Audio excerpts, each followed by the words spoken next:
Are you ready to decorate for fall without spending a fortune? Today I'm putting together some of my favorite McGee Co inspired DIY dupes to give you that high-end designer look for so much less. Hi friends, I'm Sonia and welcome back to my channel DIYs with Sonia.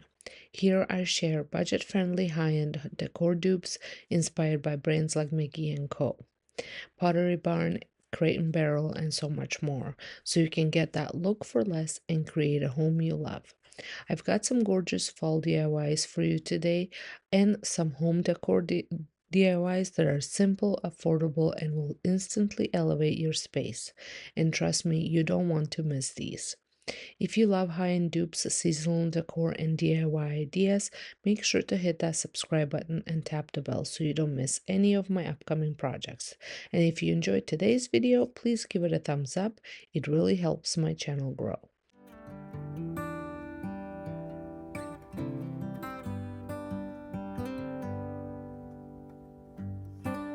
DIYs with the wicker tray that I picked up thrifting just this past weekend for only $3. Honestly, it was one of those finds where you know it has potential even though the color isn't quite right. I love the design and style, but I just couldn't see it fitting into my home without a little update. As I was brainstorming ideas, I came across a similar tray online at McGee Co. priced at $39. I loved the color they used, but knew it would be a challenge to recreate. While searching for more inspiration, I found some baskets on the same website with the shade that I absolutely loved, so I went for that instead. To achieve the look, I used creamy acrylic paint mixed with a touch of brown and a bit of water. I applied it using a wet paper towel, which allowed me to create soft blended strokes.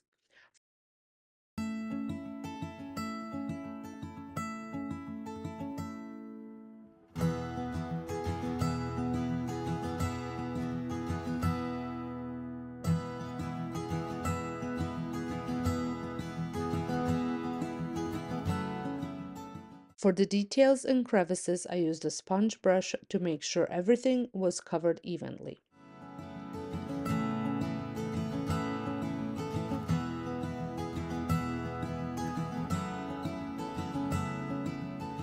I repeated the same process on the back and I just love how it turned out. Right now, it's styled in my living room and it adds such a cozy natural touch to the space. For $3, you really can't go wrong.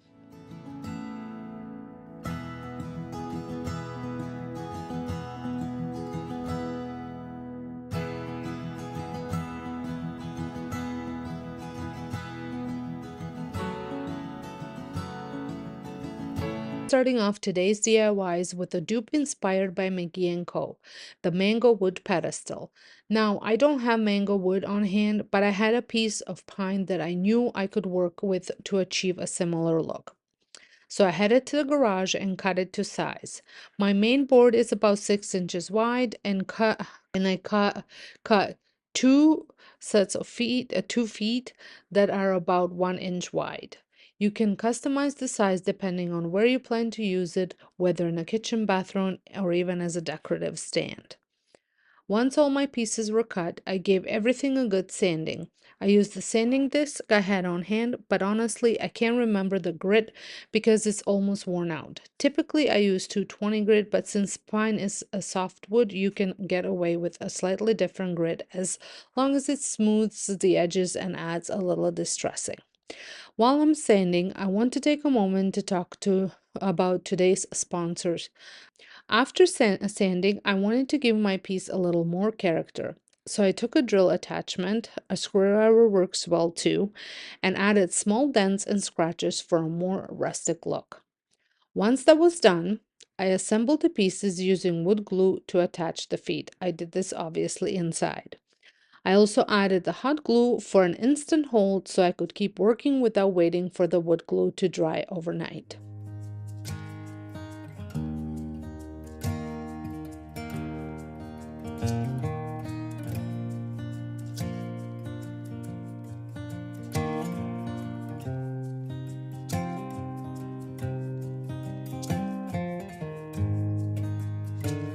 For the finish, I used weathered oak stain and applied it with a rag, making sure to follow the wood grain.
And that's it. Such an easy DIY with huge savings. I love how it turned out in my kitchen, but as I said, you could also use it in a bathroom entryway or any way you need a stylish pedestal.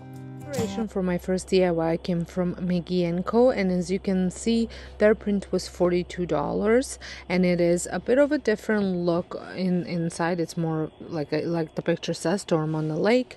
Mine is more in the field, but the inspiration was there, and I have found a free printable, which I will link it down below. You just have to sign up for an email for it to be sent to you. I will link the website down below, and she has tons of different prints to choose from. But the McGee Co was my inspiration. So I've printed it off, and then I took some Mod Podge and I had painted the picture with the Mod Podge to give it that oil look. As you may know, I'm not the first one to do this, but it is my first time trying to do it. I think I've done it before on gift bags from dollar store when I was adding them to signs and things like that, and this was definitely my first time doing it on a picture that I have printed. I have a laser printer. It is not the greatest printer in the world, but I think the picture turned out really good. And the frame that I'm going to be using came from Dollar Tree. I would have loved to have found a vintage frame to use at maybe a thrift store, but I wasn't so lucky, so I just resorted to the frames that I had on hand. So my price for this was free, as I just printed a print and everything else I had on hand. And here is the frame that I am using, and I'm going to use spun gold paint to paint with it, as well as a brush and some Kleenex. You can find prints if you can print them. You can also find gift bags are a great source for sometimes great landscapes or any picture you might want to include in your decor. Greeting cards, something a little bit smaller, and sometimes even placemats. I have found some pretty neat looking placemats at Dollar Tree that could totally be transformed into a picture to put in a frame. And if you are looking for something specific, Etsy is a great place to check for different types of prints, and you can also buy those, download them, and print them just pretty much the same way I've printed this one. I have been wanting to do for a while, and I just recently bought some new cartridge for my printer, so I thought it was a good time to do it. If you don't have a printer, you can also send it away to get printed.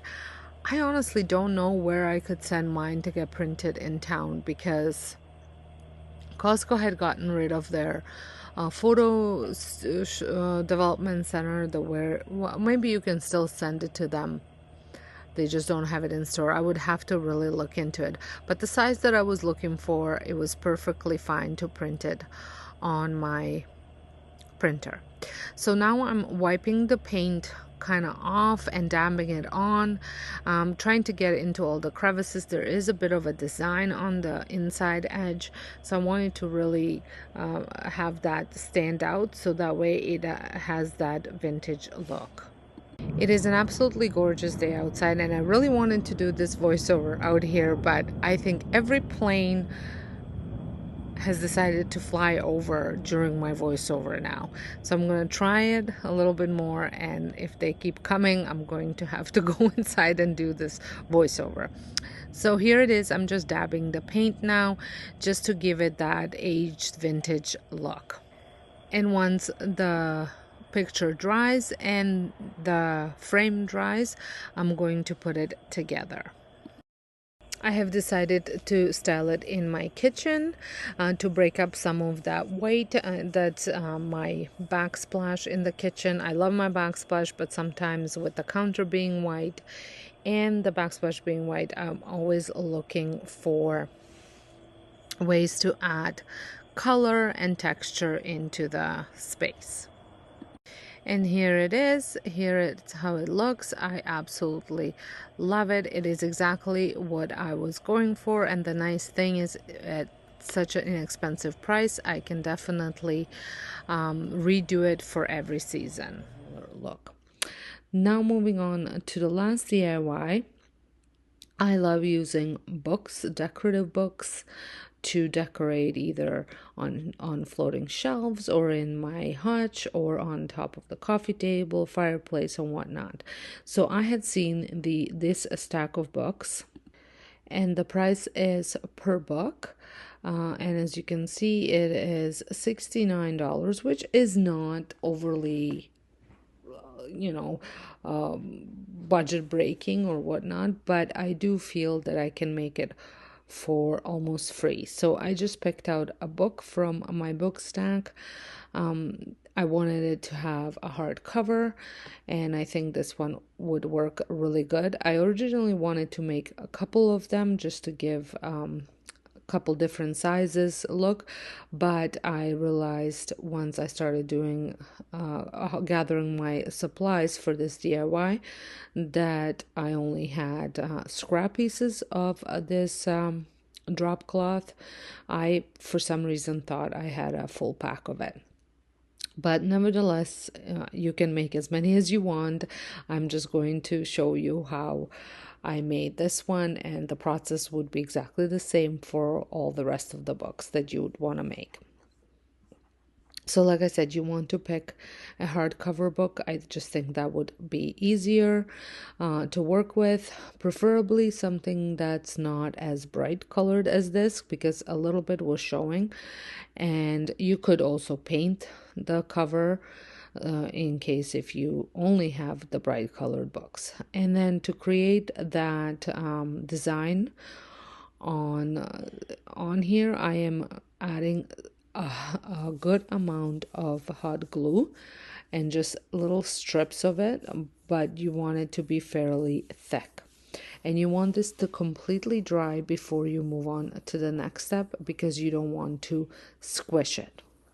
I did mine about an inch apart, and then once they were dry, I added Mod Podge in the middle, in between. And then I'm also going to add Mod Podge on top and bottom. And when I'm applying my drop cloth, now this is a linen drop cloth that I picked up at Dollarama. I have used this for many DIYs, from pillowcases to table placemats, all sorts of stuff. Even a tablecloth I've made with it. I just absolutely love this drop cloth and how versatile it is. If you cannot find any at your local dollar store, Home Depot carries it as well. It's a lot bigger pack, and at this point it might even be cheaper than at Dollarama what I was paying for it, because once you calculate the size of the roll. So when you are attaching this, you want it to be very tight, so there's no like loose pieces. It's not curling up anywhere. You want it to go very tight over top of this, so that way it can show all the little designs on it. So once I felt like it wasn't moving as much, I ended up adding some Mod Podge over top of it as well. And then once I finished on the top, I went ahead and added some onto the front cover and the back cover. And to keep the linen in place while the Mod Podge is curing, I did give it a little, a couple dots of hot glue on the inside and folded the linen into it. I actually end up using the hot glue for all the folds just to make sure that it stays in place. Also going to clip it just to make sure it stays in place. And now I'm going to do the same thing on the other side.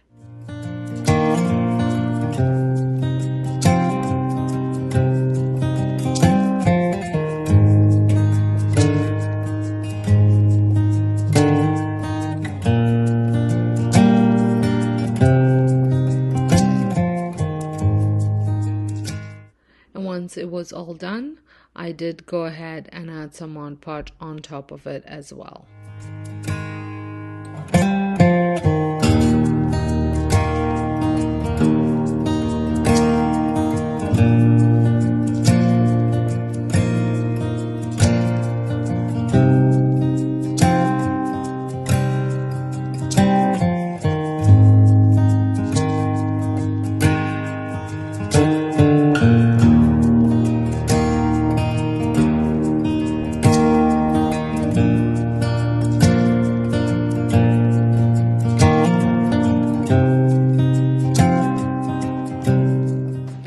And then, like I mentioned, for the folds, I'm going to be hot gluing them. But here I'm just showing you how nicely the design is showing up.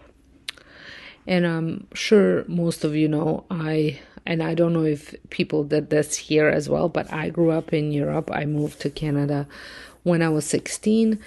And when we used to go to school, we used to have to, even in grade like from 1 to 8, even in high school, we used to have to purchase all of our books, like the math book, the science book, all those books. And in order because they had to last me a whole year, and the covers weren't hardcover or anything like that, so we used to get some either butcher paper or wrapping paper or just a really nice paper or even newspaper and wrap the books in it to protect the covers.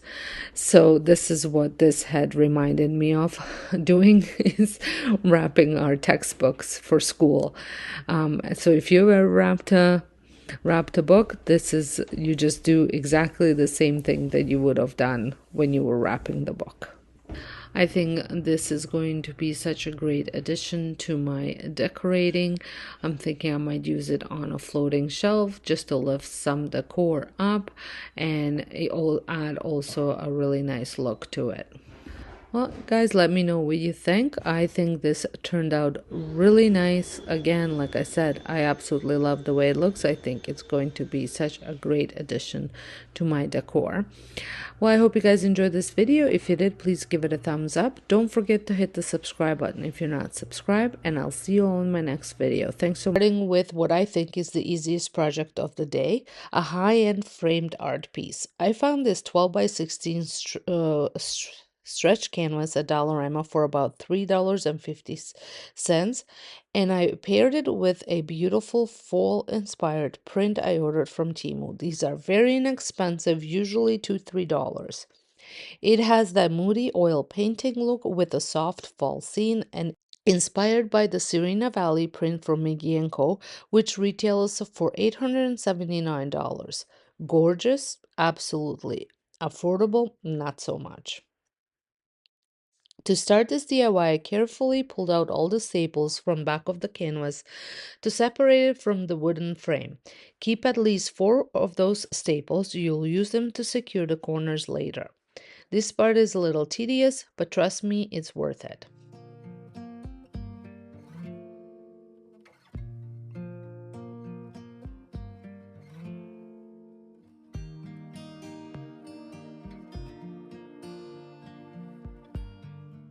If you have a staple removal, it'll save your hands a lot of work. Also, try to avoid bending the frame as you go. Use the safe staples to secure the corners so they don't pop apart. A dab of wood glue or hot glue in each joint will give it extra strength as well. And also use a hammer, not the back of the knife, to do this part.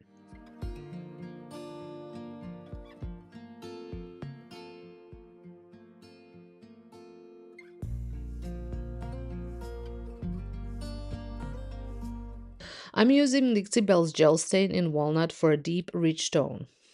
I applied it with you can apply this with a cloth or a brush. I did it with a cloth, and I let it sit for a few minutes, then wipe off the excess.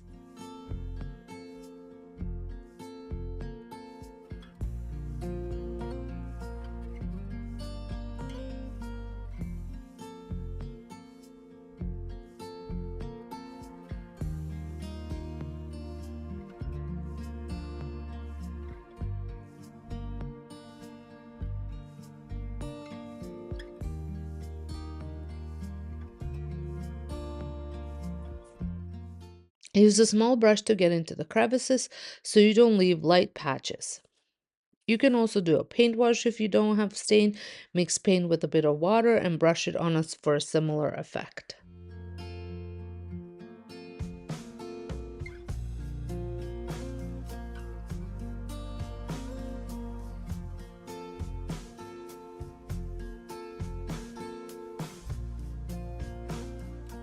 Once the frame is fully dry, very important to prevent fingerprints transferring stain onto the print. Hot glue your artwork to the back. Keep your edges tight so the print doesn't curl. If you get any glue seepage, gently scrape it away while it's still warm.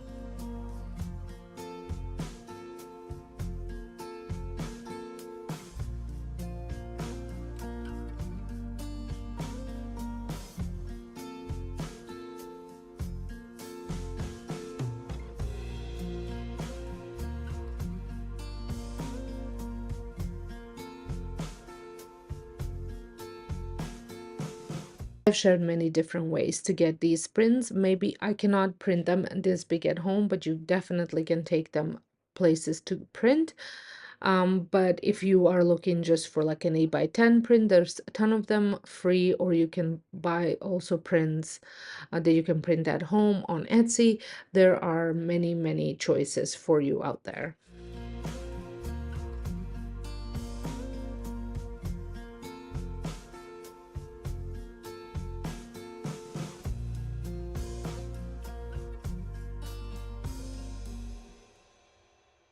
And here it is, a high-end look for under $10. I've already styled this in my home and love how it adds that designer touch. And if you want to see how I did that, make sure you head on over to my home channel. Link is in the description box.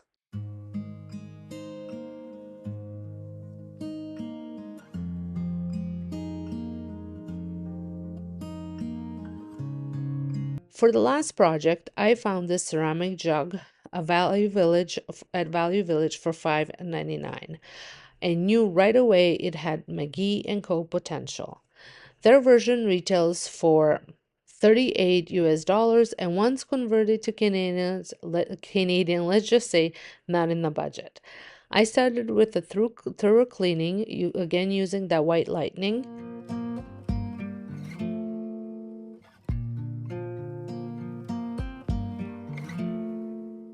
And for the paint, I wanted a textured pottery style finish, so I added about a quarter of a scoop of sea spray texture additive to some briar patch green chalk paint. Sea spray not only adds texture but helps paint grip to slick surfaces like the ceramic jug.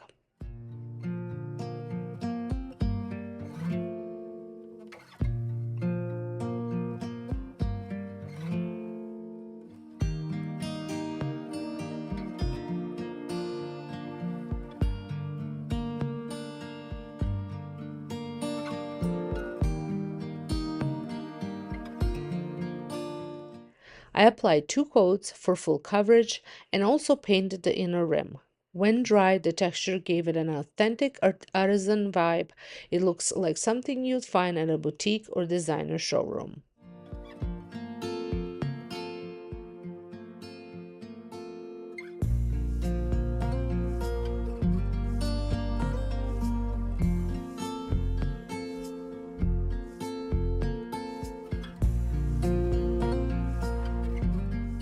And that's a wrap on today's high-end fall decor DIYs, featuring Pottery Barn and McGee Co dupes on a budget. I absolutely love how these projects turned out. They feel designer warm and timeless, but cost just a fraction of what you'd pay in a store. And even though these DIYs aren't necessarily fall specific, I am styling them for fall, so I thought they would be a perfect addition to all of my fall decor DIYs. And finally, let's talk about this vase transformation. It was a clearance find from HomeSense that I couldn't quite make work anymore despite loving the original color. Then I stumbled across the McGee Co. Natalie vase, a gorgeous glossy brown piece that caught my eye. That's when I remembered I had a leather brown glossy spray paint on hand, and the wheels started turning. I gave the vase a fresh coat, spraying from a good distance to avoid drips.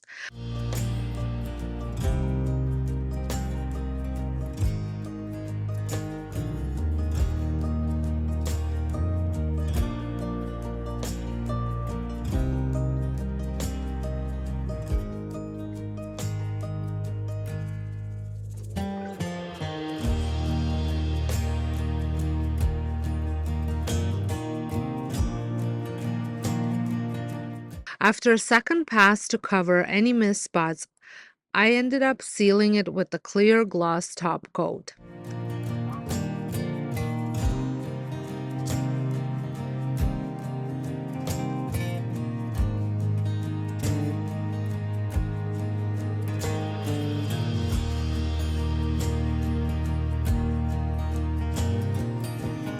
And wow, the result is chic, modern, and totally high end. It's currently in my master bedroom, but it might migrate as I decorate for fall.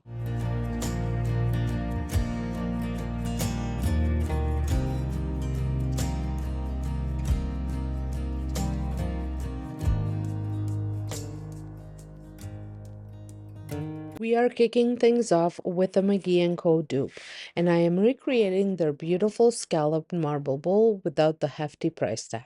Obviously, I won't be using real marble, but I found a way to achieve a high-end look on a budget using air-dry clay from Dollarama. To shape my bowl, I'm using a taco shell mold. You might remember this from a previous DIY where I tried making a concrete bowl, which wasn't my most successful project. This time we're getting it right. To prep your mold, if your bowl isn't already oiled, you want to spray it with cooking spray, apply a thin layer of Vaseline, or use plastic wrap so the clay doesn't stick.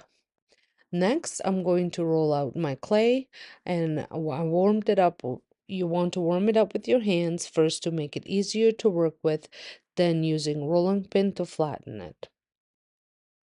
When flattening it, make sure it's not too thin to prevent cracking, especially around the edges.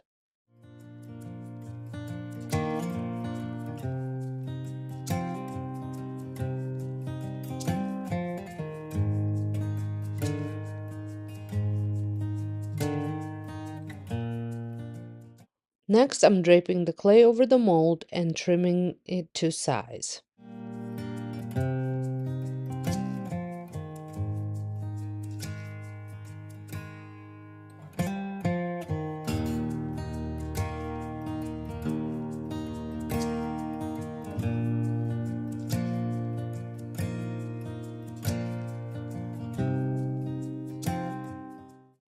Once I'm happy with the size, I'm using my wet fingers to smooth out any rough edges for the soft handcrafted look.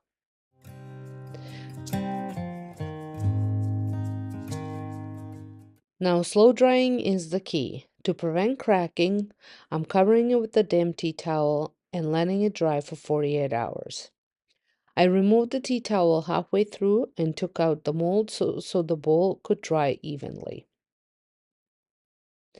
Once fully dry, my clay bowl had a light gray tone, which looked beautiful, but since I was trying to dupe the marble bowl, I wanted to have a closer look to my inspiration, so I gave it a coat of paint.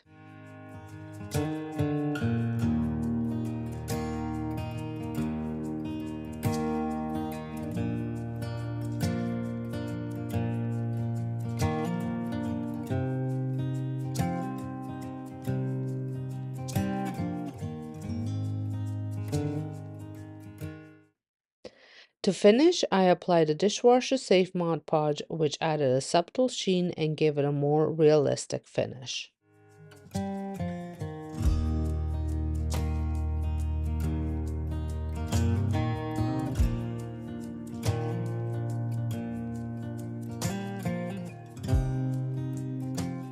So what do you guys think? Would you try this DIY? Let me know in the comments.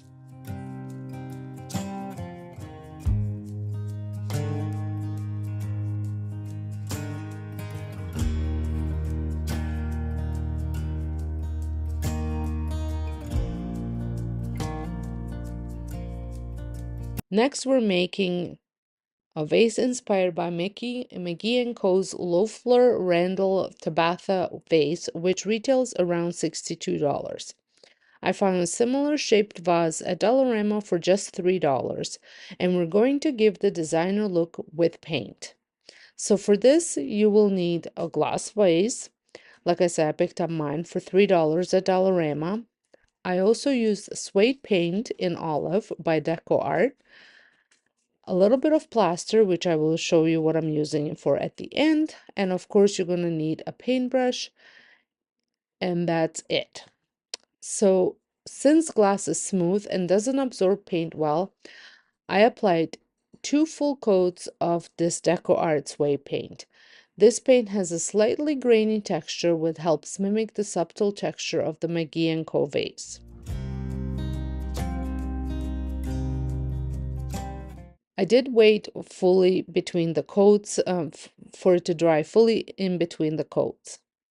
And for the third coat, I mixed a tiny amount of plaster into the paint. This helped thicken it and provided a full coverage, ensuring no light would shine through the vase.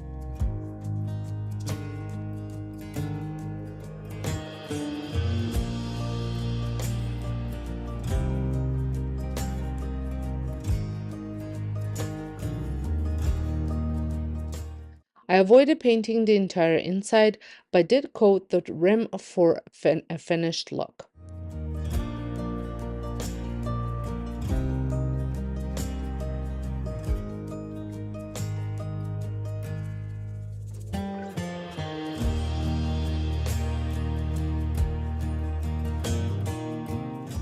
Once dried, the vase had the perfect smooth yet textured finish, very similar to the high-end version.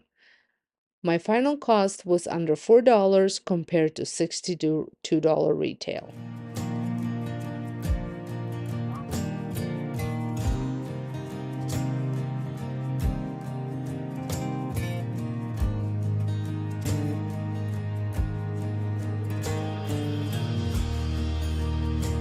Moving on to the next project, a vintage-inspired gold frame.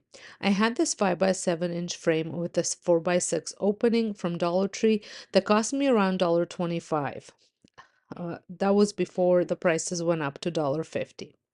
To transform it, I used my favorite metallic gold spray paint, which I also love to use during the holidays.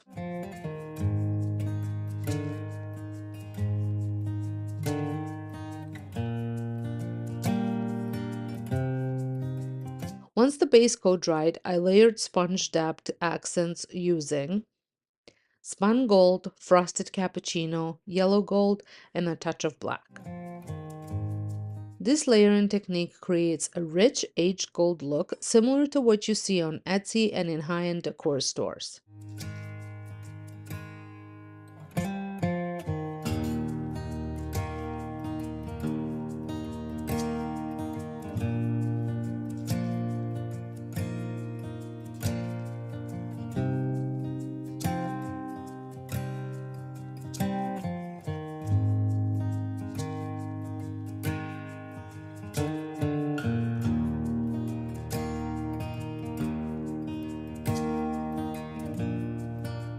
I'm going to go in again with the same colors but adjust the balance slightly, applying a bit more of the one over the other. I want to achieve that vintage gold look, so I'm being careful not to add too much black or frosted cappuccino. The second time around, I use more gold while still allowing some of the black to show through. Once dry, I framed a print that I'll be sharing in the description box. These types of frames are sold at all the high-end stores and on Etsy for a much higher price, with prints in them, and I wanted something simple, so I was able to create mine for a very little cost. For an authentic oil painting effect, you could also use Mod Podge, a trick I've shared in past videos. But for this small frame, I kept it simple, letting the gold tones and vintage-inspired artwork shine. And that's it, friends. I hope you loved these McGee Co inspired fall DIY dupes as much as I did. It just goes to show you don't need to spend hundreds of dollars to get that high-end designer look in your home. If you try any of these projects, let me know in the comments. I love hearing which dupes are your favorite. And don't forget to subscribe for more DIYs, decor dupes, and seasonal decorating ideas. I have so many more high-end looks for less coming your way, and I don't want you to miss them. Thanks so much for spending some time with me today. I'll see you in the next one.